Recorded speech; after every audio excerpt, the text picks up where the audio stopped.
Hi friends, কেমন আছেন সবাই? হানি ফ্রেন্ড চ্যানেলের একটি নতুন ব্লগে স্বাগত। এখন সকাল 8:30 বাজে। তো দেখুন, প্রমিতা এইমাত্র ঘুম থেকে উঠলো। আজ আর ওর স্কুল যাওয়া নেই, তো উঠছেই না কখন থেকে ডেকে ডেকে। এবারে দেখুন, পিঠি করে ওকে নাকি নিয়ে যেতে হবে। আর ঘুম থেকে উঠেই দাঁত নামে যে কি বলছিলি? Eating eating. দাঁত নামে যে ও খাবে। আস্তে নাম। আচ্ছা, চ বাথরুম চ। তো ফ্রেন্ডস, সকালের কাজকর্ম হয়ে গেছে। প্রমিতাকে দুধ ফুট করে দিয়েছিলাম, ও খেয়ে নিয়ে নিচে চলে গেছে খেলতে। আর আমি এখন একটু কিছু বসে বসে সবজি কেটে নিয়েছি। তো সবজিগুলো কাটা হয়ে গেছে। তো আজকে আমি কি সবজি কাটলাম আর কি বানাবো চলুন আপনাদেরকে দেখাই।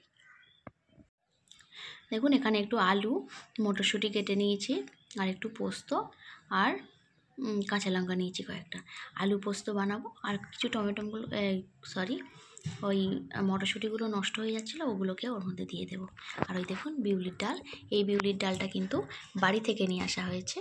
এখানকার বিউলির ডাল পাওয়া যায়, চেন্নাইতে বিউলির ডাল অ্যাভেলেবেল, কিন্তু এখানকার ডালটা মোটা মোটা, কিন্তু অতটা ভালো টেস্ট লাগে না, আমি খেয়ে দেখেছি। কিন্তু এটা বাড়িতে ওইদিকে ওয়েস্ট বেঙ্গলের চাষের ডাল, যেটা শীতকালে পাওয়া যায়, খুব সুন্দর। আর দেখুন বন্ধুরা, এখানে একটু কুমড়োর ফুল নিয়েছি। প্রমিতা আমার কুমড়োর ফুলের বড়া খেতে খুব ভালোবাসে, তো ডালের সাথেই কুমড়ো ফুলের বড়াগুলো বানাবো। কি সুন্দর না ফ্রেশ কুমড়োর ফুলগুলো। তো আজকে আমি এগুলোকেই বানাবো।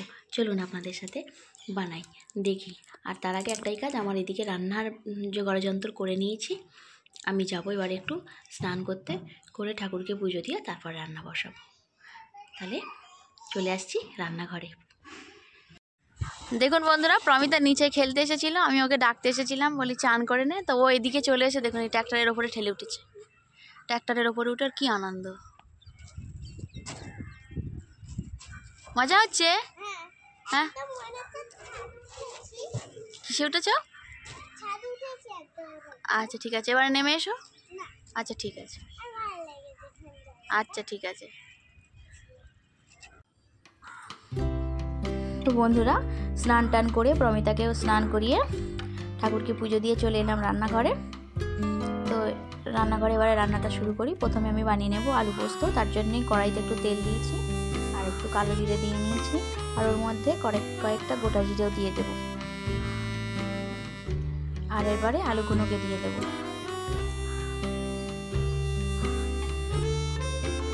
আলুগুলো তেলের উপরে দিয়ে একটু হালকা হাতে একটু এপিট ওপিট করে ভেজে নেব। ভেজে নিয়ে ওর মধ্যে একটু লবণ দিয়ে দেবো এবারে। তো লবণ দেওয়া হয়ে গেল, এবারে এর মধ্যে একটু আমি হলুদ দিয়ে দেব। অনেকে এরকম পোস্ত দিয়ে আলুর তরকারিটা বা আলু পোস্তটাকে কিন্তু অনেকে সাদা রেখে দেয়, হয়তো হলুদ ব্যবহার করে না। আমি আবার একটু হলুদ ব্যবহার না করলে ভালো লাগে না বন্ধুরা, একটু যেন হালকা হালকা কালার আসবে, খুব ভালো লাগে। আর এবারে দিয়ে দিচ্ছি আমি পোস্ত আর কাঁচা লঙ্কা বাটাটাকে। ব্যাস, মোটামুটি আমার তরকারির উপকরণ সবই দেয়া হয়ে গেল, আর কিছু দেয়া রইল না। এবারে রইল আমার মটরশুঁটিগুলোকে জল ঢালার একটু আগেই ওকে দিয়ে দেব। মটরশুঁটিকে দিয়ে দিলাম, কেননা এর আগে দিইনি, কেননা তেলের সাথে যদি আমি ওটাকে ভাজতাম মটরশুঁটিটা, তবে টাইট হয়ে যেত, বিষয়টা বেশি নরম হতো না। এই একটুখানি আগে দিলাম, দিয়ে একটু এপিট ওপিট করে নেড়ে নিয়ে ব্যাস, এবারে জল ঢেলে দিলেই মটরশুঁটিটা গলে যাবে এবং খুব সুন্দর সফট হয়ে যাবে, খেতেও খুব সুন্দর লাগবে। তো আমার মটরশুঁটি তরকারিতে জল ঢেলে দেওয়া হয়ে গেল। আর এদিকে দেখুন আমার ডাল সিদ্ধটাও কিন্তু হয়ে গেছে। প্রেশার কুকারে দিয়ে দিয়েছিলাম বিউলির ডালটা, না কড়াইতে সিদ্ধ করতে তো অনেক সময় লাগে না। এবারে আমি এই আলু পোস্তটাকে একটু চাপা দিয়ে কিছুক্ষণ পরে আসছি। তো আমার আলু পোস্তটাকে দেখুন হয়ে গেছে, পুরো ওর ঝোলটা মেরে দিয়েছি, আর আলুগুলো কি সুন্দর গলে গেছে। তো আমি এবার এটাকে নামিয়ে নেব। নামিয়ে নিয়ে তাড়াতাড়ি করে ডালটা বসিয়ে দিই এবারে। তো কড়াইটা একটু পরিষ্কার করে নিয়েছি। দেখুন এবারে আমি বিউলির ডালটা বসাবো, তার জন্য একটু তেল দিয়ে দিয়েছি। আর এই দেখুন একটুখানি অল্প পরিমাণে একটু হিং দিয়ে দিলাম। শুনেছি বিউলির ডালে হিং দিলে নাকি খুব সুন্দর হয়। আর আমার এখানে চেন্নাইতে কিন্তু হিং প্রচুর পরিমাণে পাওয়া যায়, প্রত্যেকটা দোকানে হিং আর হিং, যেন কি বলবো, এখানে যেন একটা হিঙেরই রাজ্য এরকম মনে হয়, প্রচুর হিং এখানে ব্যবহার করা হয় খাবারে। আর কয়েকটা শুকনো লঙ্কা দিয়ে দিলাম, আর একটু রসুন ফোড়ন দিয়ে দিলাম। রসুন ফোড়নটা এই কারণেই দিয়েছি, কেননা রসুন ফোড়ন আমার প্রমিতার বাবা কিন্তু খুব পছন্দ করে, খুব ভালো লাগে ওর নাকি ডাল, বিউলির ডালে রসুন ফোড়ন দিয়ে খেতে। আপনাদের কার কেমন লাগে প্লিজ আমাকে কমেন্টস করে জানাবেন। তো এটাকে ভাজা ভাজা মতো হয়ে গেছে, একটু লাল লাল কালার নিয়ে নিয়েছে। এবার আমি মধ্যে ডালটাকে একটু দিয়ে দেব, বিউলির ডাল। আমাদের এই শীতের সময়টা একটু খাওয়া হয়, তো চেন্নাইতে তো আর শীত পড়ে না, এখানে গরম, তো বাড়ি থেকে আনিয়েছি। আর এবারে দেখুন এখানে একটু বেসন নিয়েছি, তাতে কয়েকটু পেঁয়াজ কুচি দিয়েছি, একটু ধনে গুঁড়ো, লঙ্কা গুঁড়ো আর হলুদ গুঁড়ো দিয়ে দিয়েছি, ব্যাস ফাটিয়ে নেব। আর ওর সাথেই মানে কুমড়োর ফুলগুলো দিয়ে দেব। তো দিয়ে ফাটিয়ে নিয়েছি, এদিকে কড়াইতে একটু তেল দিয়ে দিয়েছি। আর আমার বড়াগুলো আমি এইভাবে তেলের উপর দিয়ে একটা একটা করে একটু ভেজে নেব।